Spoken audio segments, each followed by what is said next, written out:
അവളുടെ മുതലാളി രാവിലെ ജോലിക്ക് പോവുകയാണ്. കൂടെ പോവണമെന്ന് പറഞ്ഞാൽ അവൾ ശാഠ്യം പിടിക്കുന്നത്. അച്ഛ പോട്ടെ പൊയ്ക്കോളി ചേട്ടാ.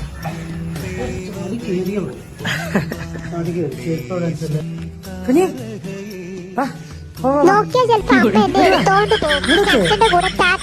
നോക്കുന്നവരല്ലോ അമ്മ എടുക്കാവാ. വാ വീട്ടിൽ പോവാ. വാ കണ്ണാ കുഞ്ഞി അവളെന്നെ നോക്കുന്നവര് അത് വരുന്ന നോക്കി നിങ്ങളുടെ. മതി മതി വിട്ടോളെ.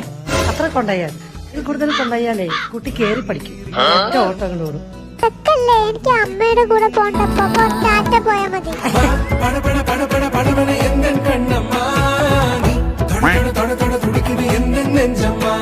അങ്ങനെ